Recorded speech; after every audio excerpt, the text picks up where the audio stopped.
Hello, I'm Tim Albert. I remember feeling frustrated because of discrimination against me. Here's an example. I was born deaf. I became ill during birth, and as a result, I lost my hearing. My parents were very upset when they learned I was deaf. They expected me to be able to hear like them, so they were shocked by the news.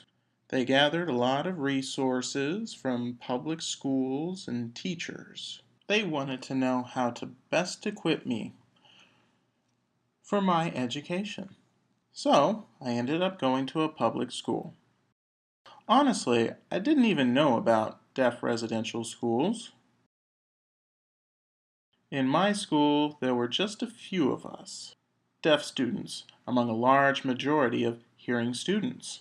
We valued being able to sign with each other and knew that communication was better than being the only deaf student. After finishing middle school, 6th, 7th, and 8th grade, I moved to a public high school that also had a large population of students. I started to feel as if I was missing out and felt a bit bored. At the time, I really liked football. While walking home after school, I saw a football team having practice. Right away, I knew I wanted to join the team. After school the next day, I hurried over to see the football head coach. On a piece of paper, I wrote to him, "I want to join the team and play football." After a glance at me, he wrote back saying he was unsure because I couldn't talk or something. I wrote again saying I had the ability to play football. I knew I could run through tackles and play defensive end. Still hesitating, the coach paused to go and ask a doctor nearby. "We have a deaf boy here who wants to join the football team. What do you recommend?" After a brief moment, the doctor answered, "Tell him he won't be able to play football." The coach said fine, then returned to me. He wrote, "The doctor said you cannot play football or you will risk paralysis."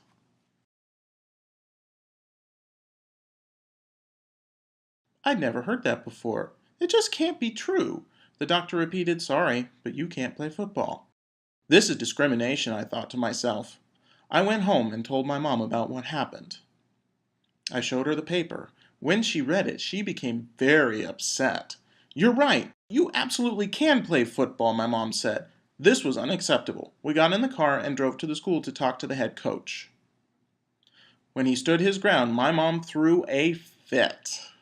Really, there was not much my mom could do about it. We had to accept it.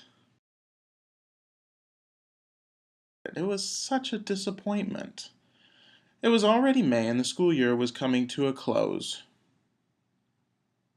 In June, my mom got a letter in the mail from the Louisiana School for the Deaf. It was about an upcoming summer camp to be held there. It was my first experience to the Louisiana School for the Deaf. We made the 1-hour drive from New Orleans to Baton Rouge.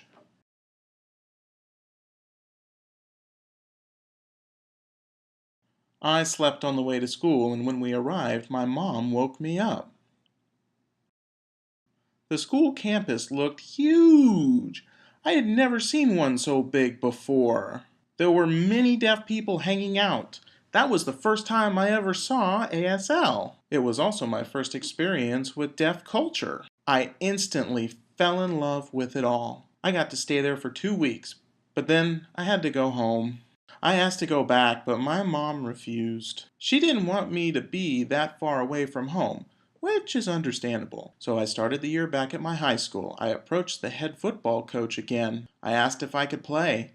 He rejected me, saying, "You are not permitted to play football." I was so upset. My mom tried to confront the coach and doctor about it. I pulled my mom aside and told her not to worry about it. I still wanted to go to the Louisiana School for the Deaf anyway. She finally agreed, and I was admitted to LSD. This was the best decision because then I would be able to play football, basketball, weightlifting, and run track. I transferred in 1988, and for the next 3 years, I learned so much. I learned ASL, writing, and other grammatical structures before I graduated.